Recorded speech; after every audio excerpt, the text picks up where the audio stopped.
So hello students, welcome back to my YouTube channel SP study classes 9335 पर बच्चों आज के इस वीडियो के अंतर्गत हम लोग बात करने वाले हैं कार्बन अमीन अभिक्रिया को लेकर, जो आपकी क्लास ट्वेल्थ केमिस्ट्री यानी कि रसायन विज्ञान की एक वेरी मोस्ट इंपॉर्टेंट रिएक्शंस है, जो आपके बोर्ड एग्जाम में लगभग हर साल आती है। और बच्चे इसमें कंफ्यूज होते हैं। क्या कंफ्यूज होते हैं? बहुत सारे बच्चे कहते हैं यहाँ पर हमें कैसे बनानी है, कौन सा एमीन लेना है। इन सारी चीज़ों के बारे में हम लोग डिस्कस करेंगे और आपको बताएंगे इसकी जो गंध होती है वो कैसी होती है। इन सारी चीज़ों के बारे में इस वीडियो के अंतर्गत डिस्कस करेंगे। जैसे कि कार्बन अमीन अभिक्रिया, आपको कार्बन अमीन अभिक्रिया, आपको इस अभिक्रिया के नाम से ही लग रहा होगा इसमें कहीं ना कहीं एमीन से संबंधित है। एमीन का मतलब होता है NH2। NH2 ग्रुप होता है जो इसको कहते हैं एमीन। तो आपको इस अभिक्रिया का नाम देखकर ही लग रहा होगा कि इस अभिक्रिया के अंदर कहीं ना कहीं एमीन ग्रुप जो है वो शामिल है। इसका मेन कंपाउंड है वो एमीन ग्रुप से रिलेटेड जरूर है। आपको इतना तो पता हो गया अभिक्रिया के नाम से, ठीक है। अब देखिए इसकी डिफिनेशन देखिए, फिर मैं अपनी डिफिनेशन बताऊंगा और सारी चीज़ें आपको ए टू जेड आपको क्लियर करा दूंगा। देखिए कह रहा है, आप रिएक्शन समझिए, मैं अभी आपको उदाहरण सहित अभिक्रिया बना के समझा रहा हूँ। देखिए कह रहा है जब आइडोफार्म को किसी प्राइमरी एमीन एरोमेटिक वो हो सकती है, वो एमीन जो है वो एरोमेटिक भी हो सकती है, वो एमीन आपको एलिफैटिक भी हो सकती है, तथा एल्कोहली केओएच के साथ हम गर्म किया जाता है तो संगत आइसोसाइनाइड बनता है। आइसोसाइनाइड का मतलब है लास्ट में आपको NC मिलेगा, NC आइसोसाइनाइड, ठीक है। इसके आगे कुछ भी हो सकता है वो एरोमेटिक कंपाउंड हो सकता है वो एलिफैटिक कंपाउंड हो। अब एरोमेटिक कंपाउंड क्या होते हैं? जैसे C6H5NH2, ये तो हमारा एरोमेटिक कंपाउंड है, एरोमेटिक है। लेकिन यहीं पर अगर हम बात करें CH3NH2 की, तो ये हमारा कंपाउंड है एलिफैटिक। तो एरोमेटिक और एलिफैटिक में आपको जो इसमें डिफरेंशन है वो समझ में आ गया। यानी कि अगर इसमें C6H5NH2 या बेंजीन की रिंग में कोई कंपाउंड दिया वो एरोमेटिक होगा, यानी कि रिंग के अंदर है। अगर वैसा कोई कंपाउंड है तो एलिफैटिक होगा। तो कह रहा है जब आइडोफार्म को किसी प्राइमरी एमीन, अब इसमें एमीन कौन सी लेनी है? हमें प्राइमरी ही लेनी है। जैसे पहले हम एरोमेटिक से देखेंगे फिर एरोमेटिक से देखेंगे। जैसे हमने ले लिया C6H5NH2 को प्राइमरी एमीन को किसके साथ? आइडोफार्म का सूत्र होता है CH3 प्लस तथा एल्कोहली KOH, यानी कि एल्कोहली कैसा होना चाहिए बच्चों? ALC, एल्कोहली होना चाहिए। कैसा होना चाहिए? एल्कोहली। अब इसको हम क्या करते हैं बच्चों? गर्म करते हैं। जब इसको हम गर्म करते हैं तो आप क्या करेंगे? इसके आगे बना लेंगे, ठीक है। मैं पीछे बना रहा हूं, आप इस रिएक्शन को क्या करेंगे? इससे आगे बनाएंगे। अब हमें क्या कह रहा है इसमें? आइसोसाइनाइड। अब आइसोसाइनाइड बनेगा, अब NC लगानी है। क्या हम इसके आगे लगा सकते हैं? इसके आगे नहीं लगा सकते। हम इसको उठा लेंगे और इसमें NC जोड़ देंगे। क्या करेंगे? C6H5NC बना देंगे। प्लस अब हमारे पास K जो है वो इस I के साथ आएगा, क्योंकि I और K भी निकालना, तो इसको हम निकाल देंगे KI के रूप में। प्लस हम क्या करेंगे? H जो बचा, एक H ये बचा, H2 बचा और एक ऑक्सीजन वो वाला बचा, यानी कि H2O हम इसको निकाल देंगे। अब बात आती है अभिक्रिया को संतुलित करने की। अभिक्रिया को हम कैसे संतुलित करेंगे? देखो हम क्या करेंगे, KOH के पास 3 बढ़ाएंगे, सॉरी 3। अब KOH के पास हम 3 क्यों बढ़ाएंगे आप कह रहे होंगे? क्योंकि बच्चों देखिए यहाँ पर K और I जो है पास पास है नहीं है, लेकिन I यहाँ पर कितना है? 3 है। तो K के पास अगर हम 3 बढ़ा देते हैं तो KI3 हो गया, कोई दिक्कत नहीं। अब हमारे पास जब यहाँ पर 3 हो गए, तब देखिए ऑक्सीजन कितने हो गए? 3, तो हमें 3 यहाँ पर भी बढ़ाने होंगे। और आप देख लीजिए पूरी रिएक्शन बैलेंस से ये क्या है। अब देखिए आइसोसाइनाइड हमसे कह रहा है, ये हमारा क्या बना? Phenyl isocyanide. ये हमारा बच्चा क्या है? आइडोफार्म है।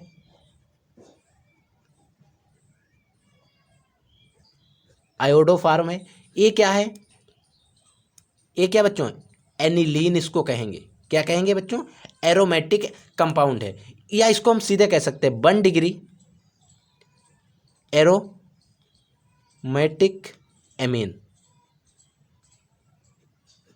ठीक है, 1 डिग्री एरोमेटिक एलिन, या आप कहेंगे इसको एनिलीन, एनिलीन। ठीक है बच्चों, समझ में आ गई रिएक्शन कैसी। अब देखिए, अब हमारे पास एरोमेटिक कंपाउंड तो आ गया, अब हम बात कर लेते हैं एलोफैटिक कंपाउंड की, इससे कैसे बनाएंगे। और आपको ऐसा नहीं दोनों एग्जाम में बना देनी है, एक बना देना है। ठीक है बच्चों, मैं आपको यहाँ पर समझा रहा हूँ, हो सकता है आपको कहीं पर मिल जाए ऐसा। अब देखिए, इसमें सारा कुछ तो वही रहेगा, सिर्फ हमको यहाँ पर CH3 NH2 करना है, NH2 plus CHI3 plus KOH, वो भी कैसा रहेगा, ALC यानी कि अल्कोहली। गर्म करेंगे हम, गर्म करेंगे तो हमारे पास क्या बनेगा, CH3ENC प्लस KI प्लस जल, बैलेंस वही 3 3 और यहाँ पर भी 3, पूरी रिएक्शन बैलेंस है, कोई दिक्कत नहीं। ऐसे ही आपको बनाना। अब इसका क्या नाम होगा, इसका नाम हो जाएगा मेथिल एमीन। इसका तो आइडो फार्म आपको पता है, इसका क्या हो जाए, मेथिल आइसोसाइनाइड, मेथिल आइसोसाइनाइड होता है, साइनाइड। ये पोटेशियम आयोडाइड है, इसका कोई मतलब नहीं है, आपको लिखने की जरूरत नहीं है। ठीक है, अब देखिए, अब इसका मेथिल, देखिए आइसोसाइनाइड तो इसका ग्रुप लगा है, और एक कार्बन है तो मेथिल हो गया, 2 कार्बन होते तो एथिल होता। लेकिन हमने दोनों पढ़ ली, एक एलोमेटिक भी पढ़ ली और एलोमेटिक भी, वो सॉरी एरोमेटिक और एलिमेटिक, दोनों रिएक्शन पढ़ ली। इसी प्रकार से आपको दोनों रिएक्शन याद कर लेनी है। आपको बोर्ड एग्जाम से कोई एक बनानी है, दोनों आपको नहीं बनानी है। लेकिन हमें एक चीज़ पता रहे, दोनों में क्या बनता है, आइसोसाइनाइड बन रहा है। इसमें भी NC निकल रहा था, इसमें भी NC निकल रहा है। ठीक है, अब हमारे पास एक कार्बिल एमीन अभिक्रिया बनके तैयार हो गई। अब इसकी एक क्वेश्चन आता है कि इसकी गंध कैसी होती है बच्चों। इस अभिक्रिया में जो आइसोसाइनाइड होता है, इसकी गंध कैसी होती है, इसकी गंध के बारे में। तो बच्चों, इसकी गंध जो होती है तीक्ष्ण होती है, सॉरी अति तीक्ष्ण होती है। आप लिखेंगे अति तीक्ष्ण होती है, बहुत ही ज़्यादा तीक्ष्ण होती है। ठीक है, अति तीक्ष्ण होती है, इस चीज़ को आप याद रखेंगे, क्योंकि हो सकता है 1 नंबर के ऑब्जेक्टिव क्वेश्चन में पूछ ले कि कार्बिल एमीन अभिक्रिया की गंध कैसी होती है, तो वहाँ पर आप क्या कहेंगे, कार्बिल एमीन अभिक्रिया की जो गंध होती है वह अति तीक्ष्ण होती है। ठीक है, समझ में आ गया होगा। अब अगर आपको ये रिएक्शन, ये ऊपर वाली थ्योरी नहीं याद रहती है, बाई चांस, वैसे तो आपको याद कर लेनी है, आपको सिर्फ ये रिएक्शन याद रहती है। एक बार रिएक्शन, हम इसी रिएक्शन को नीचे बना देते हैं ऊपर वाली को। देखिए, हमने लिखा C6H5NH2 plus CHI3 plus KOH, हमने गर्म किया। आपको ये पता होना चाहिए कैसा होता है, ALC अल्कोहली बनता C6H5NC प्लस KI प्लस जल, बैलेंस के लिए 3 यहाँ पर, 3 यहाँ पर और 3 यहाँ पर। अब देखिए, आपको ऊपर वाली वो जो अभिक्रिया है वो नहीं याद, इसकी डिफिनेशन नहीं याद, तो आप कैसे लिखेंगे, जब प्राइमरी एमीन की क्रिया आइडोफार्म तथा एल्कोहलिक KOH के साथ करते हैं, के साथ गर्म, सॉरी आप लिखेंगे जब प्राइमरी एमीन की क्रिया KOH के साथ, आइडोफार्म तथा KOH के साथ करते हैं या कराते हैं, तो हमें फेनिल आइसोसाइनाइड बनता है। ये अभिक्रिया कार्बिल एमीन अभिक्रिया कहलाती। इतना भी आप लिख देंगे तब भी गलत नहीं होगी। और अगर वो डिफिनेशन आपको याद रहती तो अच्छी बात है, नहीं याद रहती तो आप इस डिफिनेशन को भी लिख सकते हैं। एक बार और सुन लीजिए, इसकी परिभाषा के बारे में एक बार और सुन लीजिए, ध्यान से लिखेंगे।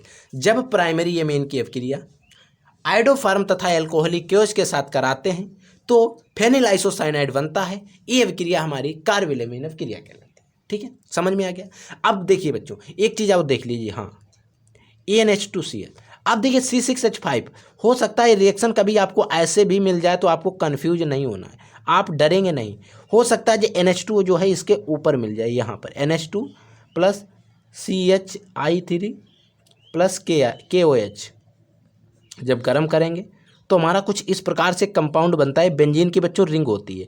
अगर हमसे पूछे इसका मान कितना है, इसमें कार्बन और हाइड्रोजन कितने हैं, तो हम कहेंगे C6H6, क्योंकि ये जो रिंग होती है बेंजीन की होती है। लेकिन जब हम यहाँ से एक कार्बन एक हाइड्रोजन को हटा देंगे और यहाँ पर हम NC ला देंगे, ठीक है, और टोटल वही रहेगा Ki प्लस जल H2O, बैलेंस भी वही 3। ये रिएक्शन भी हमारी वही रिएक्शन है, जो नाम इसका है वही नाम इसका है, जो नाम इसका है वही नाम इसका है, ठीक है। ये हमारी रिंग के अंदर है, वो ऐसी सादी रिएक्शन है, रिंग के अंदर है सादी, ठीक है।